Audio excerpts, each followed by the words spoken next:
ವ್ಯೋ ನಮಃ ಶ್ರೀಮಾತ್ರೇ ನಮಃ. ಜಗನ್ಮಾತೆಯನ್ನು ನಾವು ಅರ್ಥ ಮಾಡಿಕೊಳ್ಬೇಕು ಅನ್ನುವಾಗ ಈ ಬ್ರಹ್ಮಾಂಡವನ್ನು ತಿಳಿದುಕೊಳ್ಬೇಕಾಗತ್ತೆ. ಈ ಬ್ರಹ್ಮಾಂಡ ಯಾವ ರೀತಿಯಲ್ಲಿ ಇದೆ ಅನ್ನೋದನ್ನು ಅರ್ಥ ಮಾಡಿಕೊಳ್ಬೇಕಾಗತ್ತೆ. ಈ ಬ್ರಹ್ಮಾಂಡವಾಗಲಿ, ಈ ಶರೀರವಾಗಲಿ ಇರುವುದು ಗಾಢಾಂಧಕಾರದಲ್ಲಿ. ಆ ಗಾಢಾಂಧಕಾರವನ್ನು ನೋಡೋದಕ್ಕೂ ಕೂಡ ಸಾಧ್ಯವಾಗದ ಕತ್ತಲ ಬದುಕು. ಬ್ರಹ್ಮಾಂಡ ತುಂಬಿರೋದೇ ಕತ್ತಲಿನಿಂದ. ಕಿಂಚಿತ್ತು ಬೆಳಕು ಇಲ್ಲದ ಅದೆಷ್ಟೋ ಗ್ರಹಗಳು, ಅದೆಷ್ಟೋ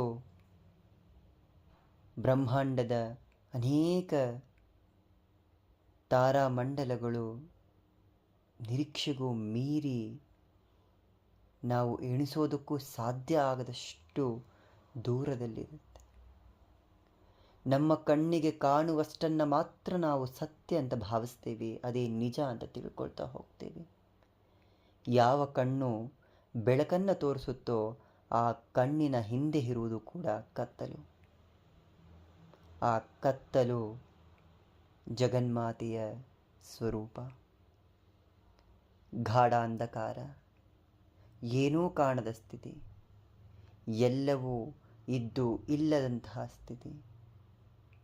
ಈ ಬ್ರಹ್ಮಾಂಡವನ್ನು ನೋಡಿದ್ರೆ ಸೂರ್ಯನಿದ್ದಾನೆ, ಅವನ ಕಿರಣಗಳು ತಲುಪುವಷ್ಟು ದೂರ ಮಾತ್ರ ಪ್ರಕಾಶಮಾನವಾಗಿ ಬೆಳಕು ಕಾಣಿಸುತ್ತೆ. ಆ ಸೂರ್ಯನ ವ್ಯಾಪ್ತಿ ಮೀರಿದ ಮೇಲೆ ಇರೋದೆಲ್ಲವೂ ಶೂನ್ಯ, ಗಾಢಾಂಧಕಾರ. ಏನಿದೆಯೋ ಏನಿಲ್ಲವೋ ತಿಳಿಯದಂತಹ ರಹಸ್ಯಮಯವಾದ ಕತ್ತಲು. ಆ ಕತ್ತಲನ್ನೂ ಕೂಡ ನಿಗ್ರಹಿಸಿ ನಿಯಂತ್ರಣ ಮಾಡುವವಳು ಆ ಪರಮೇಶ್ವರಿ. ಯಾಕಂದರೆ ಎಲ್ಲವೂ ಅವಳೇ. ಅವಳ ಮೂಲ ಸ್ವರೂಪವೇ ಗಾಢಾಂಧಕಾರ. ಆ ಗಾಢಾಂಧಕಾರದ ಚೇತನಾ ಸ್ವರೂಪಳಾಗಿ, ಶಕ್ತಿ ಸ್ವರೂಪಳಾಗಿ, ಬೆಳಕಿನ ತೇಜೋಪುಂಜದ ರೀತಿಯಲ್ಲಿ ಹೊಳೆಯುವವಳು ಆ ಮಹಾದೇವಿ ಪರಮೇಶ್ವರಿ, ಲಲಿತಾ ಪರಭಟ್ಟಾರಿಕೆ. ನಮ್ಮ ಜೀವನವೂ ಹಾಗೆ. ಅನೇಕ ಕಷ್ಟಗಳು ಅನ್ನುವ ಕತ್ತಲ ಸಾಗರದಲ್ಲಿ ಮುಳುಗಿ ಹೋಗಿರ್ತೀವಿ. ಆ ಕತ್ತಲಿನಿಂದ ಹೊರಗೆ ಬರೋದಕ್ಕೆ ದಾರಿಯೇ ಕಾಣದೆ ಒದ್ದಾಡ್ತಿರ್ತೀವಿ.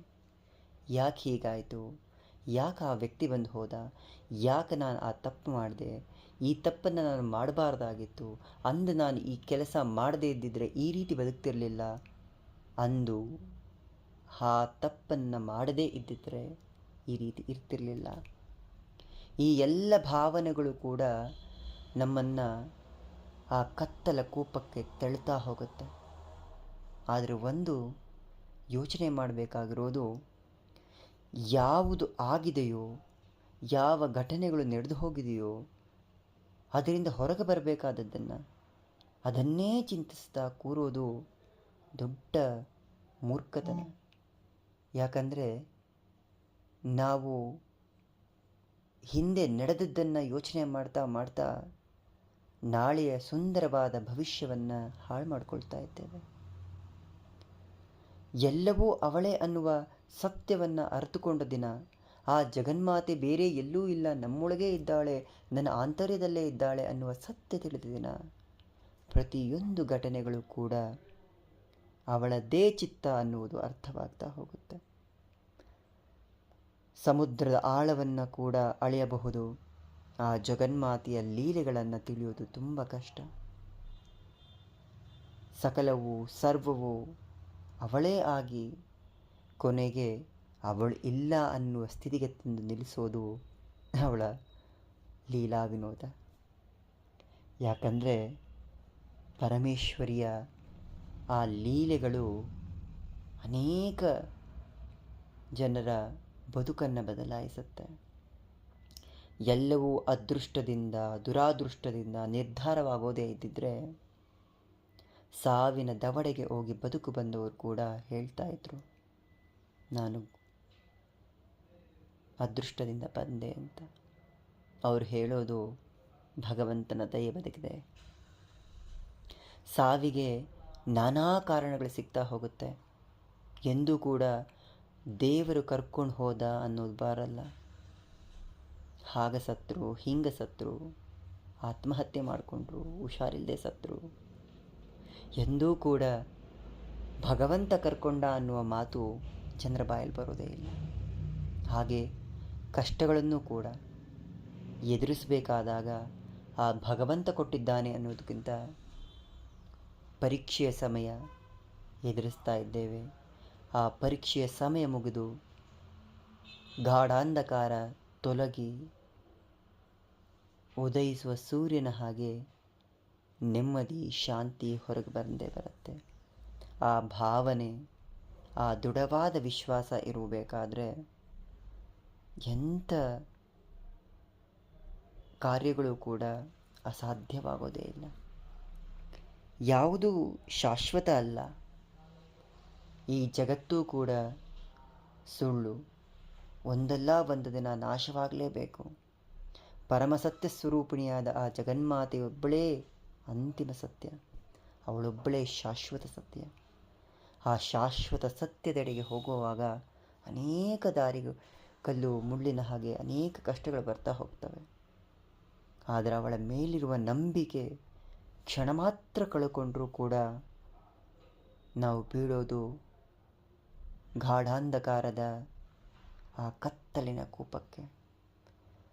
ಆ ಕತ್ತಲಿನ ಕೂಪದಿಂದ ಹೊರಗೆ ಬರಬೇಕಾದ್ರೆ ಆ ದಿವ್ಯ ಸ್ವರೂಪಿಣಿ, ತೇಜೋಮಯ ಸ್ವರೂಪಿಣಿ, ಆ ಲಲಿತಾಂಬಿಕೆಯ ಒಂದು ನಾಮ ಸಾಕು ಬದುಕನ್ನು ಬದಲಾಯಿಸೋದಕ್ಕೆ, ಶಾಶ್ವತ ಸತ್ಯದ ಅರಿವನ್ನು ತಿಳಿಸೋದಕ್ಕೆ, ಈ ಜಗತ್ತಿನ ನಿಜ ಸತ್ಯಗಳನ್ನು, ರಹಸ್ಯಗಳನ್ನು ಭೇದಿಸೋದಕ್ಕೆ. ಎಲ್ಲವೂ ಅವಳಿಚ್ಛೆಯಂತೆ ನಡೆಯುತ್ತೆ. ಅವಳೇ ಅಂತಿಮವಾಗಿ ಹೋಗ್ತಾಳೆ. ಬದುಕಲ್ಲಿ ಕಂಡುಕೊಂಡ, ಕೇಳಿದ ಸತ್ಯಗಳೆಲ್ಲವೂ ಅಸತ್ಯವಾಗಿ ಹೋಗ್ತವೆ. ಯಾಕಂದರೆ ನಾವು ತಿಳಿದಿರುವುದು ಸಾಸುವೆಯಷ್ಟು, ತಿಳಿಯಬೇಕಾಗಿರೋದು ಸಾಗರದಷ್ಟು. ನಾನು ತಿಳಿದಿದ್ದೇನೆ ಎಲ್ಲವನ್ನೂ ಅನ್ನುವ ಮೂರ್ಖನಿಗೆ ಅವನ ಸಾವು ಎಂದು ಅನ್ನೋದು ಕೂಡ ಗೊತ್ತಿರೋದಿಲ್ಲ. ನಾನು ಅನ್ನುವ ನಾನತ್ವವನ್ನು ಬಿಟ್ಟು ಭಗವತಿಗೆ ಶರಣಾಗಿ ನಿಂತಾಗ ಸಾವು ಕೂಡ ಹೆದರತ್ತೆ. ಅವಳ ರಕ್ಷಣೆಯಲ್ಲಿ ಇರುವವರನ್ನು ಹೇಗೆ ನಾನು ಮುಟ್ಲಿ ಅಂತ. ಶ್ರೀಮಾತ್ರೇ ನಮಃ.